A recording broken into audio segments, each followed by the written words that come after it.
cerah membuat suasana sebagus mungkin untuk menjalankan sebuah aktivitas di pemukiman warga. Di sini adalah sebuah pemukiman warga Jelambar yang menjadi tempat bertahan hidupnya para orang-orang yang memang kurang beruntung. Ada pula sebuah sekolah kecil yang terdapat di dalamnya bernama Sekolah Pondok Domba Kolong. Disitulah para anak-anak penerus masa depan berjuang untuk meraih sebuah impian. Tak sedikit para sukarelawan yang berdatangan, mereka dengan senang hati mengajarkan anak-anak yang memang tergolong tidak mampu untuk melanjutkan pendidikannya pada sekolah umumnya. Nama saya Anggiat Manulang, saya adalah Kepala Sekolah Pondok Domba sekaligus saya juga mendirikan sekolah-sekolah ini dari dulu. Jadi sekolah kami kan ada 7 lokasi dan ini salah satunya ya.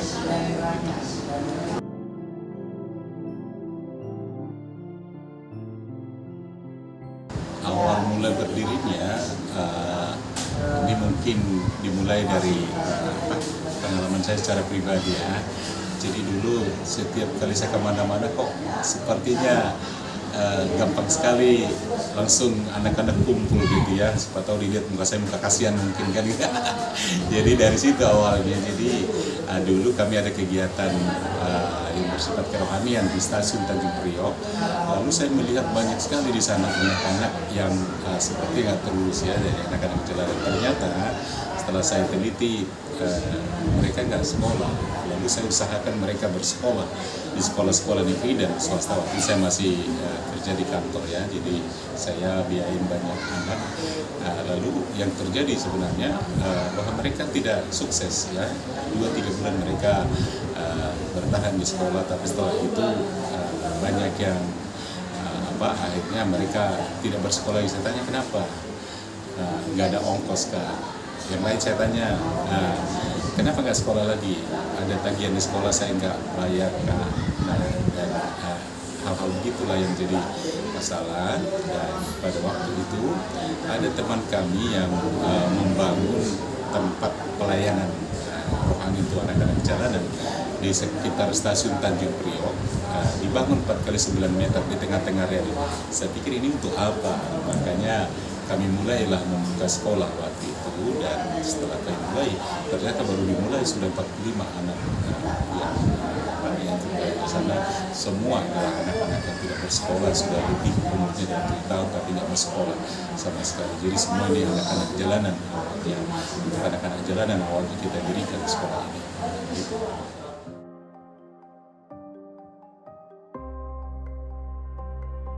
Kita melihat kan anak-anak ini ya, kalau kita melihat mereka bagaimana kehidupannya, kadang kan ada yang hidupnya di jalanan, jadi ya hati kita tergerak untuk menolong mereka, kan mereka juga butuh pendidikan, jadi kita ada untuk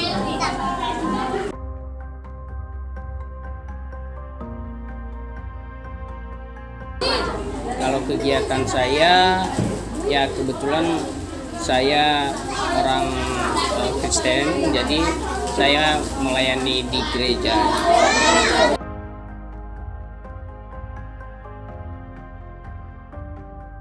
Kalau ciri khas bagaimana domba itu, ya sebenarnya kita melihat bagaimana sifatnya. Jadi domba itu sebenarnya kan binatang yang paling tidak berbuat apa ya, semacam tidak seperti hewan-hewan yang lainnya ya. Jadi seperti itu.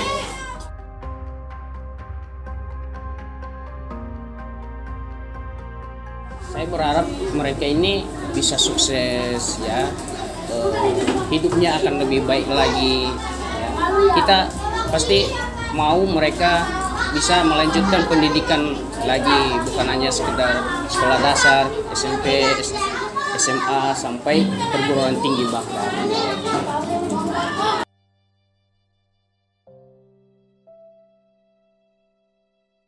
Mungkin kendala iya ya, karena kan kita melihat latar belakang mereka ini kan ya seperti ini ya.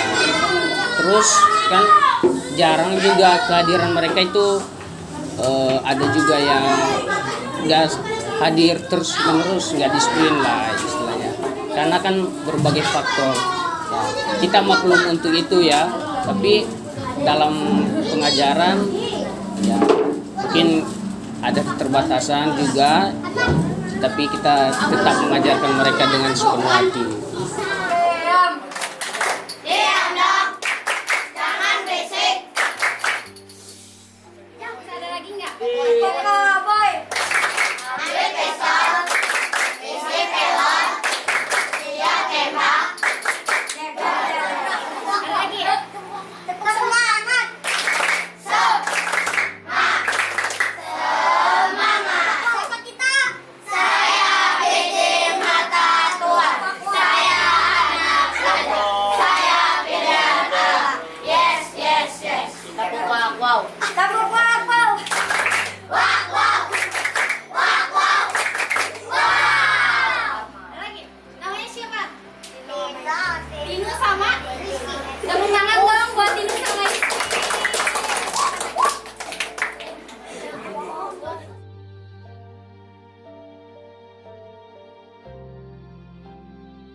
Jakarta masih menjadi primadona menarik warga daerah untuk datang. Namun kenyataannya hanya berbekal harapan tak akan cukup untuk bisa layak hidup di ibu kota.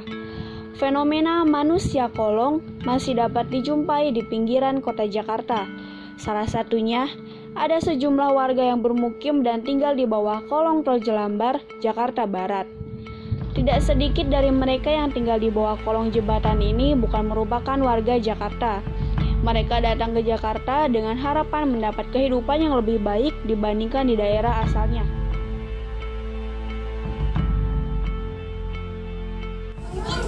Jadi kan kalau kebanyakan diekspos ke media, jadi pemerintah kan ini kan nggak dibolehin pemerintah harusnya kan.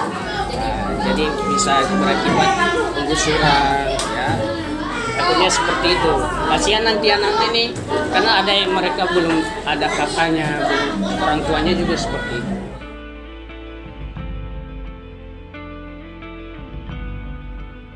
Pernah ada, tapi mereka nggak ada informasi kalau itu diekspos ke media. Pernah ada di MNC TV kayaknya, MNC TV saya melihat kok tiba-tiba ada video sekolah pendukung kayak gitu.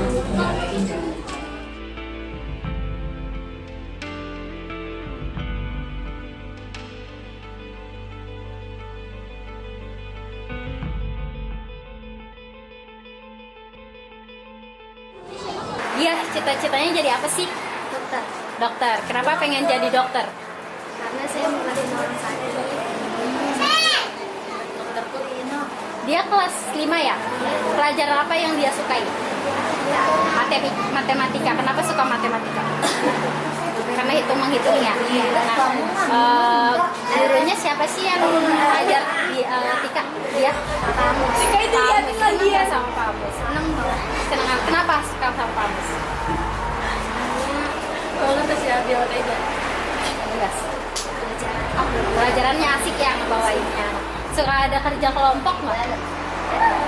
Apa sih harapannya dia buat sekolahnya dia nanti?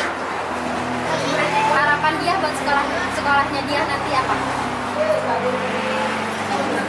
Ya, terus pengen apa sih buat sekolahnya? Biar bisa apa? Jadi dokter, bantuin orang lain. Tawaran bekerja di Jakarta dengan gaji minimum yang besar menarik banyak orang mau mengadu nasib di ibu kota. Namun, kurangnya pendidikan dan pemahaman membuat tidak sedikit dari mereka tertipu dan harus hidup terlunta-lunta tanpa ada uang juga tempat tinggal. Itu udah berapa lama tinggal di sini? Baru kayaknya 6 bulanan deh, masih baru ya. Sebelumnya tinggal di mana? Sebelumnya di kampung, Di kampung. Itu daerah mana? daerah Sukabumi, Pelabuhan Ratu. Oh, orang Sukabumi. Iya. Bu, di sini tuh suka banjir nggak sih kalau hujan? Kalau aku di sini belum pengalaman. Belum pernah pengalaman, tapi Iya. di sini banjir nggak sih? Iya, katanya suka banjir Kalau banjir biasanya kemana ngungsinya? pada ke atas. Oh, ke atas. Iya. Oh, jadi naik ya? Iya. Jadi bikin tenda atau gimana? Katanya bikin tenda. Katanya. Oh, tenda. Aku nggak kurang tahu ya, baru 6 bulan di sini. Terus kalau ibu udah tahu belum aliran listrik sama air itu dapat dari mana? Nggak tahu aku. Kalau air di belakang. Air di Iya, ada. di sungai Kalau- gitu ya? Iya, Oh, sumur. kalau listrik? Ada sumur di sini. Kalau listrik nggak tahu. Iya. Kalau notabene warganya di sini kerja apa, Bu? Biasa nyari itu rongsokan, bongkar sampah. Jadi keliling gitu ya? Iya. Rata-rata berarti pekerjaannya itu? Ya? Berarti kerjanya rata-rata di situ ya kerjanya? Iya. Anak ibu sekolah di situ juga? Iya, sekolah dari sini. Nah, iya. Terus harapan ibu apa sih? Harapan aku Hah? biar ya, anak aku sekolah yang inilah. Ya jangan sampai kayak orang tuanya gitu.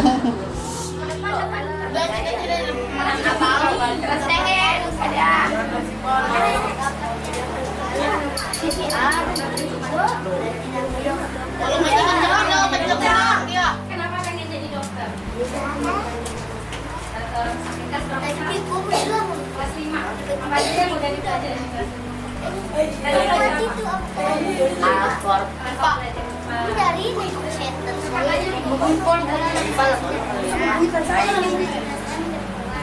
Polisi. Kenapa pengen jadi polisi?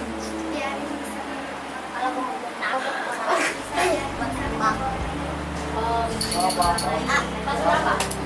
Kelas 6. Cuma ya kelas 6. Kakaknya siapa namanya? Iya apa?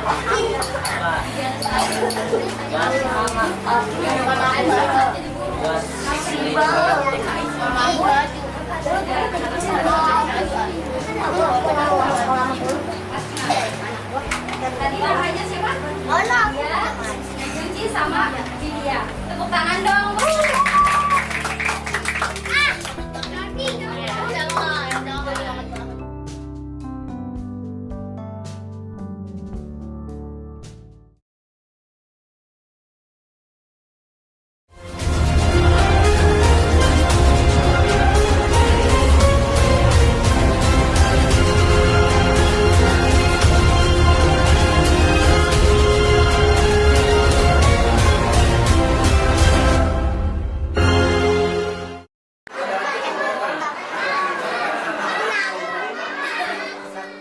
Sekolah Pondok Domba Kolong memiliki 80 murid dan guru yang berjumlah 4 orang yang mengajarkan murid-muridnya tanpa pamrih dan tanpa bayaran sepeser pun. Yang mereka inginkan hanyalah bagaimana anak-anak kolong ini bisa membaca dan menulis. Kepala Sekolah Domba Kolong, Bapak Giat Simanulang, menjelaskan bahwa anak-anak ini perlu diberikan pendidikan yang layak walaupun mereka tinggal di bawah kolong jembatan. Mereka harus mendapatkan pendidikan sebagaimana mestinya, sama seperti dengan anak-anak yang lainnya.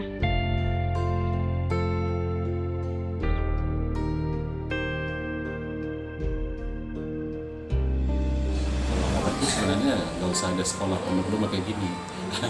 Nah, sebenarnya yang kita urusin ini kan yang benar-benar tidak tertolong ini kan oleh badan-badan pemerintah.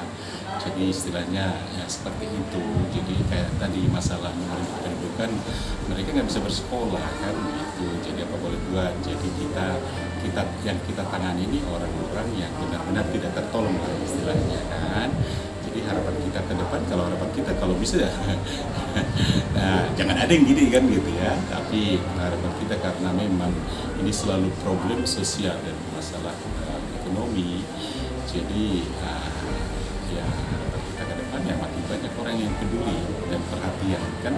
Nah kebetulan kebanyakan sekolah kami kan di wilayah Jakarta Utara, di daerah Jakarta Barat ini banyak kawasan-kawasan di mana banyak orang-orang yang sangat susah yang menghadapi anak-anak nelayan. Kalau harapan kami sih sebenarnya kalau ada yang bantu kita bisa dirikan masih banyak sekolah karena banyak orang-orang yang tidak bersekolah ya kita kasihan sekali ya di hampir di setiap jalan-jalan besar, jalan-jalan yang kayak kawasan-kawasan kumuh ini banyak anak-anak yang tidak bersekolah. Jadi kita kalau ada yang memfasilitasi kita misalnya kita bisa dirikan sekolah-sekolah di sana, tapi kan kami terbatas ya, dan kami sangat bersyukur karena sekarang ada 7 sekolah dan sudah ada orang-orang yang perhatian, yang peduli dan bahkan memberikan gaji guru kami ya, dan kita sangat bersyukur.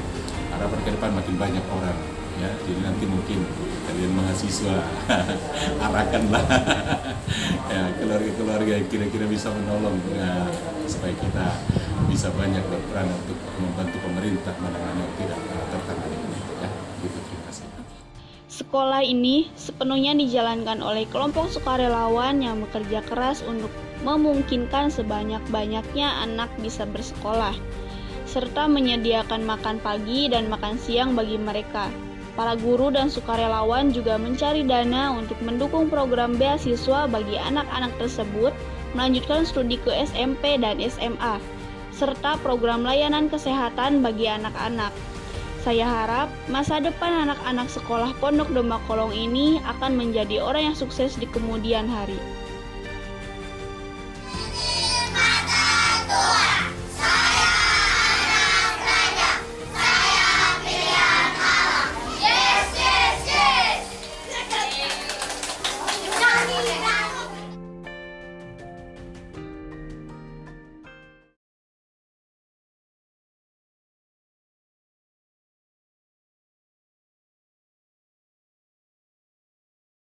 Tiga.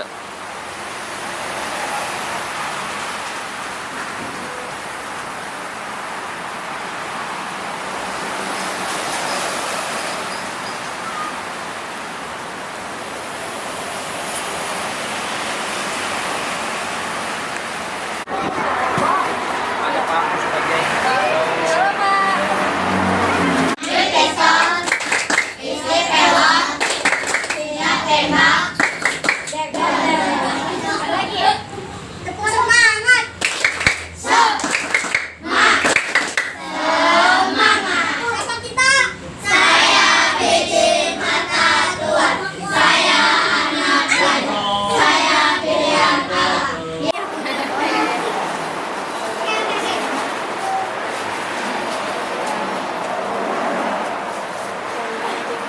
Dimatiin aja layarnya matiin aja. Ibu maaf tadi ibu namanya siapa? Namanya Nuryati. Ibu Nuryati ya. Mega. Taruh bawah sih. Kurang. Gini nih. Megangnya. Wow.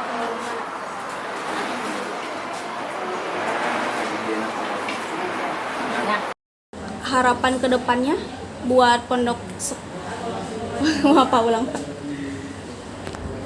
Saya gantar.